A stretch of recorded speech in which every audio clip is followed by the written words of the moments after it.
नमस्कार, कसे आहात सगळे? मी माझ्या एका शूटच्या निमित्ताने आले होते मुळशीमध्ये आणि आमचं स्टे आणि आमचं लोकेशन शूटचं एकच होतं. हा इतका सुंदर परिसर आहे. हिल स्टेशनवरती एकदम असं खूप छान वाटत होतं. आणि हे रिसॉर्ट आहे, इथे आमचं शूट चालू होतं आणि आम्ही तिथे स्टेला सुद्धा होतो आणि त्या बाल्कनीमधून इतका छान दृश्य बघायला मिळत होतं. तुम्ही बघू शकता की किती छान वाटते. स्विमिंग पूल होता समोर आणि छान असं आमचं शूट चालू होतं आणि आमच्या DOP मॅडम होत्या. सो आज किनारी सबसे भारी बघू शकता तुम्ही. आणि मग काय नाही, मी असंच टाईमपासमध्ये व्हिडिओ वगैरे शूट करायचा प्रयत्न करत होते. तिथून तो व्ह्यू घेत होते. सनलाईट येत होता. हा दुसरा दिवस आहे ॲक्च्युली.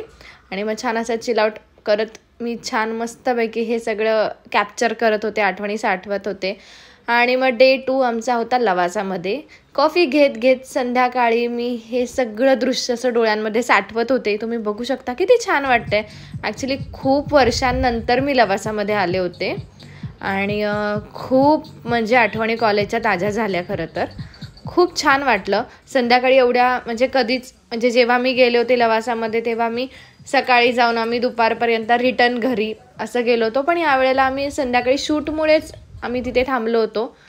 सो या काही शूटमध्येच असणाऱ्या या माझ्या मैत्रिणी नवीन सहकलाकार होत्या. सो खूप छान वाटलं. मग नंतर आम्ही निघालो पुण्याच्या दिशेने. बघू शकता खूप छान म्हणजे परिसर होता तो. इतकं हिरवीगार झाडं बघून खूप छान वाटलं. सो एकंदरीत खूप छान शूट झालं आणि थोडंसं शूट आमचं बाकी होतं जे आम्ही एका कॅफेमध्ये घेणार होतो. सो आम्ही ते सगळं करून म्हणजे मुळशी लवासा हे सगळं पार पाडून आम्ही पुढे निघालो एका कॅफेमध्ये. जे कॅफे होतं आपल्या पुण्यामध्येच. आणि हे जे दृश्य दिसतंय ते लवासामधलं दृश्य आहे. तुम्ही गेला होतात का लवासामध्ये आणि शेवटचं तुम्ही कधी गेला होतात हे मला कमेंटमध्ये नक्की सांगा.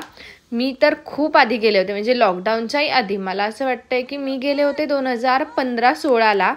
त्यानंतर मी गेलेच नव्हते. आणि आता तुम्ही हा जो व्हिडिओ बघताय हा बाणेरमधल्या एका कॅफेचा आहे आणि आमच्या DOP मॅडम पण एवढ्या दमल्या होत्या.